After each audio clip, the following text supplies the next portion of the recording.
con ustedes. Lectura del Santo Evangelio según San Lucas.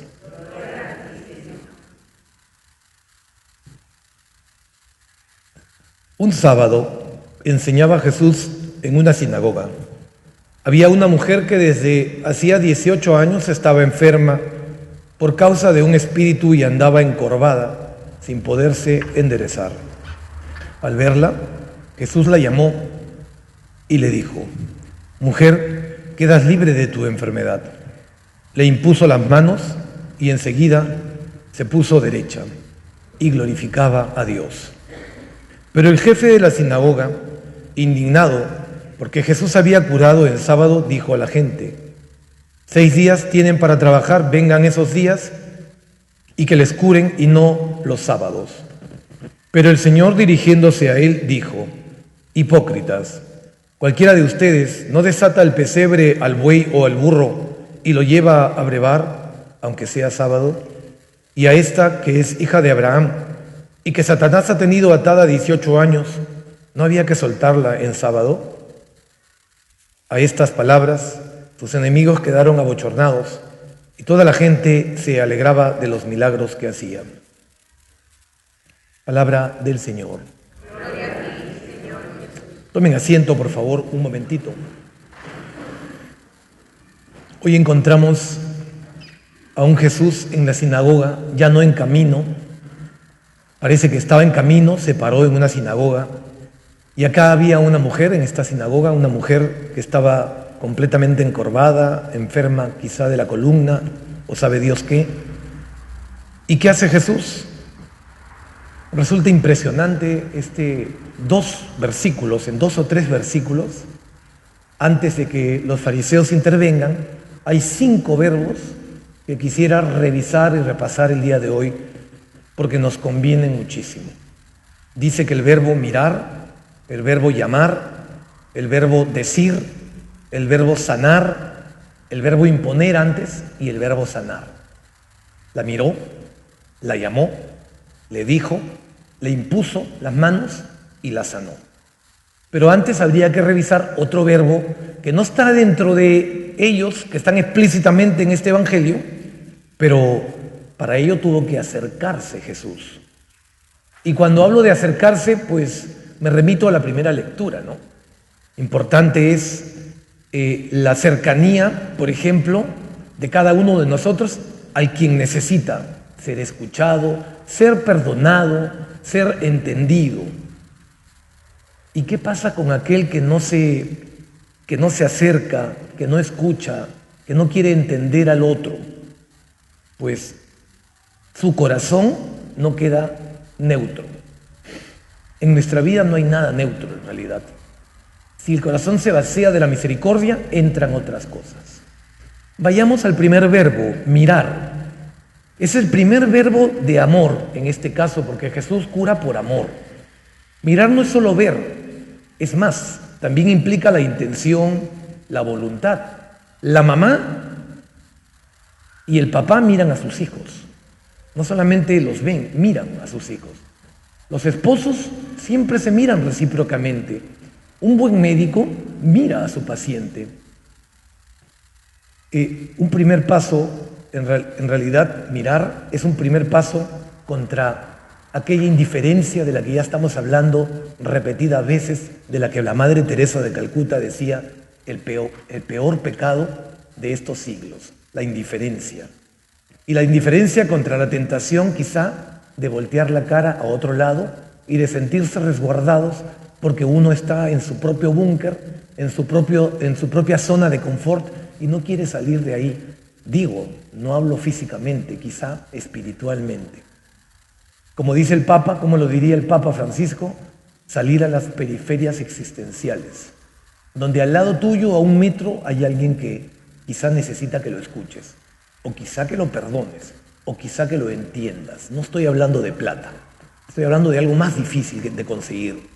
Esa paciencia, esa sabiduría para poder primero componerse uno mismo y después ir hacia el prójimo. El segundo verbo, llamar, es el segundo verbo del amor que usa Jesús antes de curar a esta pobre mujer. ¿Y qué nos enseña este verbo? Jesús te llama a ti y a mí. Jesús nos llama en cada momento de nuestra vida. El Papa Francisco usa un verbo muy bonito que se usa ya en Argentina para el fútbol, ¿no? Primerear. Nos dice el Papa, la iglesia en salida es la comunidad de discípulos misioneros que primerean, que van a la delantera, que se involucran. Acá hay otros verbos que acompañan, que fructifican, que festejan. Miren qué importante en esos verbos que usa el Papa cuando habla de primerear. Involucrar, acompañar, fructificar, producir y también estar alegres, festejar. Cada uno de nosotros puede experimentar este llamado y el Señor es el que toma la iniciativa. Nos ha primereado en el amor, ha salido a nuestro encuentro. Tercer verbo que usa antes de curar, dice decir. En realidad es el tercer verbo del amor. En el principio, dice Juan 1:1, era el verbo. Y además son las primeras palabras de la Biblia, en el Génesis. La palabra sirve para comunicar. No se habla solo, se habla con alguien. Así pues, el hecho de que Jesús sea desde el principio la palabra, significa que desde el principio Dios quiere comunicarse con nosotros, quiere hablarnos. ¿Qué quiere decirnos? Muchas cosas. Quiere decirnos que somos hijos suyos y quiere alejarnos de las tinieblas del mal. Conoce nuestras vidas y quiere decirnos que nos ama. Ayer hablaba yo, creo que no sé si en todas las misas, pero hablaba de la fe, ¿no? Los niños se han grabado, la misa de los niños, se han grabado una definición de la fe, y a mí me encanta que se la hayan grabado, ¿no? Es el hilo de oro que une el corazón de Dios con tu corazón. ¿Y para qué? Para que transporte un poquito de ese amor que tiene Jesús a tu corazón. Esa es la fe. La fe es el medio que te va a contagiar de ese amor, si vale la palabra, de ese amor tan grande que tiene Dios en nuestro corazón. Cuarta palabra, dice imponer, es el cuarto verbo del amor. Para nosotros imponer sería tocar. Jesús, después de resucitado, invitó a los discípulos a que lo tocan, para que ellos dejen de creer que era un fantasma, mejor dicho, que era algo real. No existe un cristianismo a distancia, no existe un cristianismo vía Zoom, no existe. Un cristianismo solamente existe a nivel, no solamente de miradas, sino de amor. Y el amor pide mirar también, y pide también cercanía, pide contacto, pide compartir la vida. El buen samaritano, si no, fíjense, el buen samaritano no solo miró al hombre que estaba medio muerto en el camino, se detuvo, mira, otros verbos, miren qué interesante es esto, detenerse, lo curó, curar, lo tocó, tocar, lo subió, subir, y lo llevó, llevar, lo llevó a la posada. Miren qué importante pueden ser los verbos en la Sagrada Escritura. Y lo mismo ocurre con Jesús. Amarlo significa entrar en una comunión de vida con Él. No basta solo hermosas palabras y buenas maneras, porque Jesús nos pide tocar con la mano la carne del otro. Eso nos pide Jesús. Y el quinto verbo del amor, sanar. Aquí llega el milagro. Después de todo ello, aquí llega el milagro.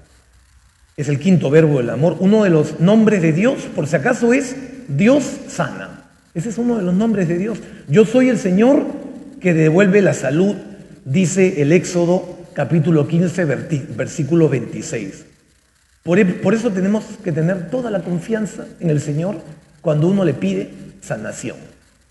Fíjense, ayer decía también del Padre Nuestro, 6 de las 7 peticiones son para tu alma, para tu espíritu. Pero también Jesús cura el cuerpo.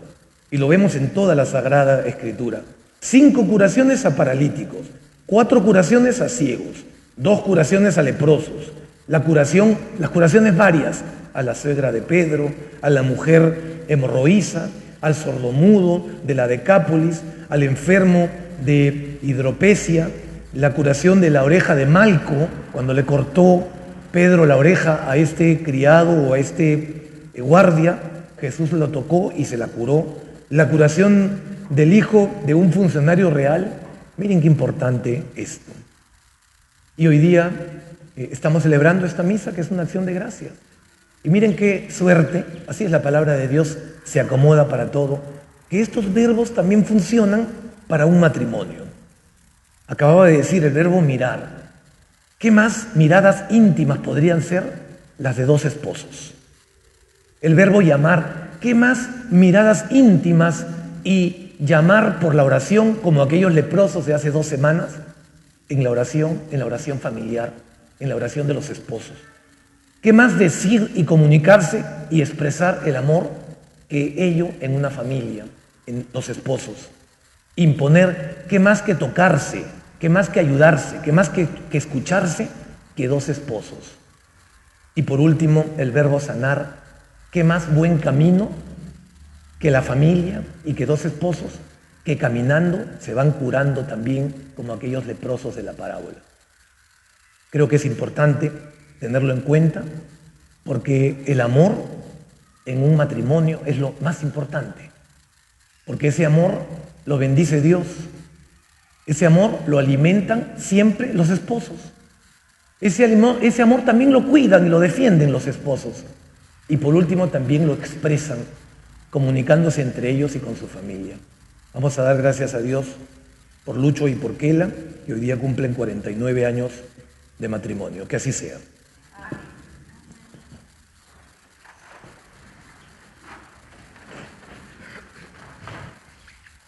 Invoquemos